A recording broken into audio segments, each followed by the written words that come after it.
En esta ocasión vamos a hacer un análisis de Las venas abiertas de América Latina, un libro donde trata más o menos de la historia desde la conquista de América Latina y todos los procesos que se llevaron a cabo. Específicamente vamos a hacer un análisis del capítulo de las fuentes subterráneas del poder, en donde vamos a tomar muchos temas diversos, como cómo Estados Unidos se fue entrometiendo y fue atacando todos los países de América Latina, como también vino y utilizaron la primera reforma agraria. Además de esto, vamos a analizar, o lo vamos a analizar además de mis compañeros, vamos a analizarlo de una forma triada.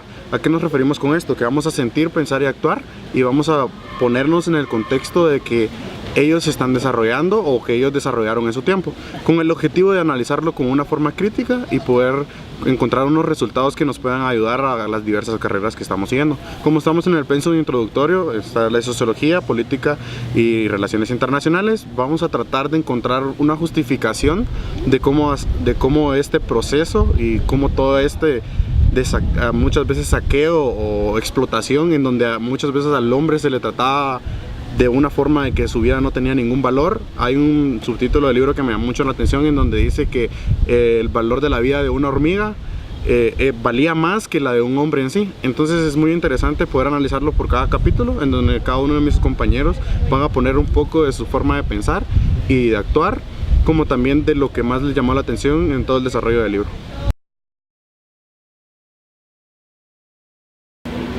El primer título que aparece en el libro es La economía norteamericana, quien necesita de minerales de América Latina.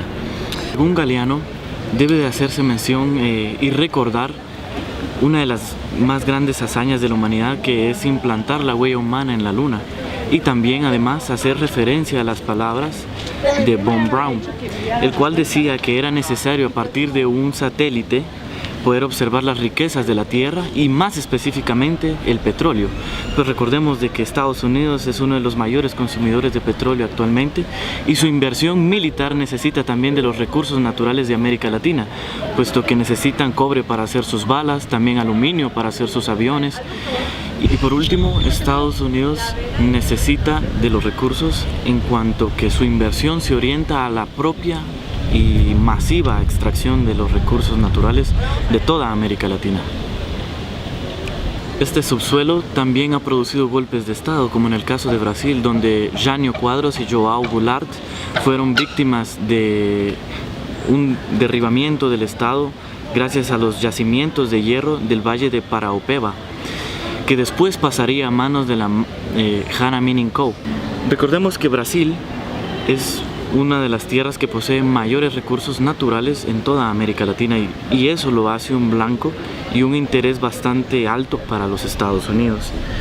Con esto Galeano también hace referencia a la gradual llegada de las empresas norteamericanas a tierras de Bolivia, de Chile, del Ecuador, de Brasil, incluso de la Guayana Francesa. Las empresas norteamericanas llegaban a los consensos y podían conseguir exenciones de impuestos a partir de los acuerdos con los gobiernos. Esto ciertamente era producido por un golpe de Estado anterior, por el cual se colocaba en el poder a un representante de la nación que fuera acorde a las ideas de los Estados Unidos. También Galeano hace mención de algunas ocasiones en las que se tomaban un grupo de indígenas y autóctonos del lugar por parte de las misiones norteamericanas protestantes que llegaban y practicaban la esterilización en las mujeres, así como también el control de la natalidad. Esto supone evidentemente que utilizaban una mano de obra de las personas del lugar y que era barata, completamente barata. Y por otro lado también se habla de que no solo era una exención de impuestos para las empresas norteamericanas, sino que en cambio tomaban todos los recursos y los llevaban hacia las tierras norteamericanas para todas sus siderúrgicas. Y esto lo hacían a través de contrabando, implicando esto que no solo se pagaban pocos impuestos, sino que además de eso no se pagaba nada por el contrabando, y por último la mano de obra era completamente barata. La extracción de piedras y otros recursos naturales seguían algunos que fuesen con otras utilidades. Debe recordarse cuál era el momento de Europa. Estaban en un periodo de auge antes de la Primera Guerra Mundial, y los campesinos necesitaban de ciertos minerales y ciertos recursos para poder hacer producir a la tierra de una manera más de una manera mayor. A cambio de esto, se descubre el guano que posee nitrógeno, y este se utiliza para la producción agrícola, el cual se encontraba en las regiones de Perú. Y luego del guano se descubre uno que tiene mayores concentraciones de nitrógeno, que es el salitre. Este salitre se encontraba en las playas de Perú, en la provincia de Antofagasta, que después pasaría a manos de Chile debido a la Guerra del Pacífico. Y esta producción de salitre, de alguna manera, en el primer año en el que se empezó a extraer, significaba menos de la cuarta parte de la producción y de la economía de Chile. Luego de 10 años significaría más de la mitad. Luego, con el descubrimiento del método de Haber-Bosch, el químico alemán descubre que a partir de la fijación del aire se puede extraer también nitrógeno. Esto significó una caída en la economía chilena. Sin embargo, después Chile también se implica en la extracción del cobre. Y uno de los personajes más representativos durante todo este periodo de salitre y cobre es Balmaceda, quien a su vez fue derrocado tiempos posteriores por los rebeldes o los opositores, apoyados ciertamente por las industrias norteamericanas. Luego de que llegan, en principio arribaron las industrias británicas. Luego de la caída del salitre, estas industrias británicas se retiran del área, pero permiten el ingreso de las industrias norteamericanas, que luego llegarían a extraer el cobre. Como ya mencionaba nuestro compañero José, la explotación de los minerales en América Latina fue de mucha importancia. En el caso concreto de Bolivia, se dio mucho la explotación del estaño. Aquí aparece un personaje muy importante que es Simón Patiño. Él fue un descubridor y empresario en Bolivia. A raíz de esta explotación del mineral de estaño se dio una nacionalización de este precioso mineral por parte del gobierno. Esto, como nos ha enseñado la historia, no conlleva un desarrollo económico hacia el país de Bolivia. Un dato en concreto es que de cada 10 bolivianos, 6 no saben leer y la mitad de los niños no acude a la escuela. Situando un poco más en contexto esto, tenemos unas condiciones deplorables para los niños. No hablamos de que viven hacinados con 7 u 8 personas en una cama. Las condiciones no son las más idóneas. Existe un relato, según Galeano, nos marca una pauta muy importante, donde nos indica que los padres a veces se sentían molestos en ocasiones debido a que los mismos niños escuchaban tener las relaciones sexuales. Como ya mencionábamos, vivían hacinados en condiciones muy deplorables, donde las letrinas no eran las más idóneas.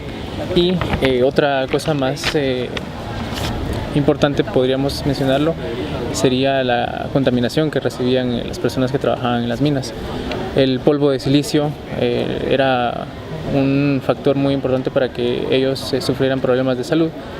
Al principio de trabajar en la mina, pues empezaban con los primeros síntomas y luego, según lo que nos marca aquí la historia, al paso de los 10 años podían llegar incluso hasta morir. Por último, para mencionar un poquito más de este tema, a raíz de que el gobierno se fue involucrando en la explotación de este mineral, se fue favoreciendo a ciertos sectores. En este sector del gobierno tenemos la Comibol, que sería la Corporación Minera Bolivariana, en donde Galeano nos da un dato muy importante que nos dice de que el gerente de esta asociación gana 100 veces más que un obrero, dándonos por entendido las condiciones por las que los obreros trabajaban y muchas veces que no se recibía el pago remunerado correcto. Contrario a lo que sucedió en Bolivia, tenemos también en Brasil, se dio más la explotación de hierro. Aquí contrasta mucho más debido a que los gobiernos de Brasil favorecían al sector estadounidense. Si hablamos de un dato muy específico, nos podemos referir a que el 85% de la producción industrial de los Estados Unidos de Norteamérica depende de la extracción de este mineral del hierro. Esto, conforme el paso del tiempo en Brasil, creó una lucha entre ciertas compañías. Galeano nos muestra o nos menciona dos en particular, que es la US Steel y la Bethlehem Steel, que se dedicaban por el monopolio de la extracción en esta industria minera. Bien, importante es mencionar que el gobierno de Estados Unidos creaba acuerdos con el gobierno de Brasil. Esto a su vez favorecía mucho a burócratas en el sector del gobierno de Brasil, y lo cual generaba que estos empresarios también estuvieran en la cúpula dentro del gobierno.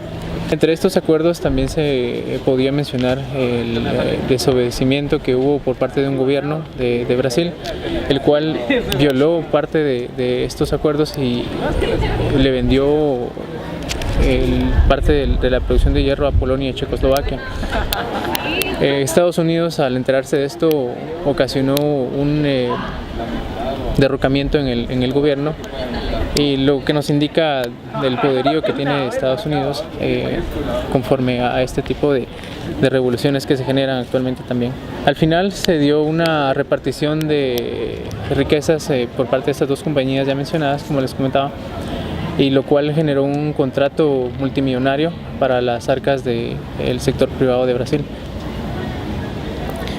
Si estamos hablando de un dato también más específico, se les asignó el 49% de las acciones provenientes de los yacimientos de hierro de la Sierra de los Carajás en la Amazonia. En el proteccionismo y libre cambio de América Latina se nos narra el breve vuelo de Lucas Salamann. En este se nos narra acerca de la aceleración de la acumulación de los capitales de los mercados latinoamericanos hacia el vivero de la industria británica.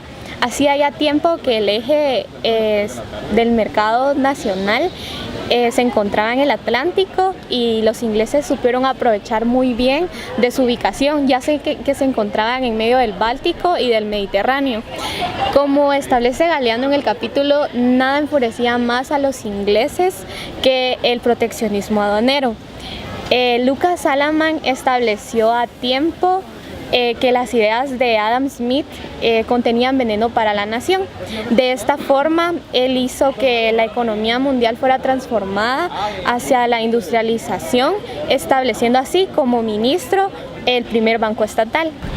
En las lanzas montoneras y el odio que sobrevivió a Juan Manuel de la Rosa se nos habla acerca de la pugna que ardió en Argentina, cómo estas guerras civiles durante el siglo pasado fueron en contra del proteccionismo del libre intercambio. Buenos Aires se apoderó de toda la nación, siendo esta anteriormente una aldea pequeña. En la Revolución de Mayo y de la Independencia, Buenos Aires consideró que debían terminar con Chacha Peñalosa, y de esta forma le cortaron la cabeza y la exhibieron de forma que él se viera débil, exhibiéndola así en los caminos del ferrocarril. Ahora bien, en la guerra de la Triple Alianza, en las que se encontraban Uruguay, Brasil y Argentina, ellos buscaban como que quitarle el poder a Paraguay, porque ellos eran una potencia que no necesitaba de prestamistas ni de inversiones. Ellos se encontraban estable económicamente. Por lo mismo de que como no tenían, ellos no buscaban de otras potencias para poder sobresalir, ellos querían quitarle el poder que Uruguay tenía y con el que se concentraba. En el momento de que la fortuna de Francia murió y decayó totalmente, Paraguay como que sobresalió, y eso fue lo que enfureció a los argentinos y a los brasileños a buscar como que quitarle todo el poder, toda la economía y destronarlos de donde ellos estaban, porque ya eran una potencia y también estaban en el primer mundo, se encontraban sobrevaluados y no necesitaban de nadie para poder sobresalir. Por lo mismo ya empezaron a buscar como que la manera de atacarlos. Entonces ya al empezar la Primera Guerra, como que se destruyó todo lo que tenían y les quitaron todas las tierras, que se dividieron entre Brasil y Argentina. Pero después de que apenas ya tenían tierras y no contaban con nada, aún así ya solo contaban con como un 30% de tierras. Ellos buscaban qué vender para poder seguir sobresaliendo, porque mataron a su presidente. Entonces ellos buscaron cómo sobresalir, de tal manera en que los brasileños y los argentinos les siguieron robando tierras, a dejarlos a como un 20% de tierra en el norte. y ese pedazo de tierra que les robaron se lo pasaron a Uruguay por, digamos, que los apoyaron y les dieron ese efecto de sobresalir, porque Uruguay era un país de tercer mundo en donde no había apoyo. Igualmente dejaron a Paraguay en tercer mundo porque ya no hubo como que ya no pudieron sobresalir de lo que hicieron. Después de la Tercera Guerra, Paraguay quedó devastado, sin presidente, sin economía estable, y hasta el día de hoy siguen luchando por mantenerse estables para poder sobresalir. El último capítulo, la estructura del contemporáneo del despojo, trata y complementa el capítulo anterior. Muestra una versión diferente de las vías utilizadas por el sistema opresor, comenzando por el imperio del petróleo y de la minería, que era abundante en el subsuelo de América Latina y también fue responsable de la destrucción de aquella. Esto creó una dependencia económica hacia Estados Unidos, el capital imperialista, que provocó la invasión extranjera de la burguesía y por ello en contra de la economía latinoamericana. Más adelante surgió un ingreso de capital extranjero que iba destinado a la manufactura, que empezó en Brasil, y eso ayudó a la economía latinoamericana, pero esto solo logró que la deuda externa por parte se aumentara en América Latina.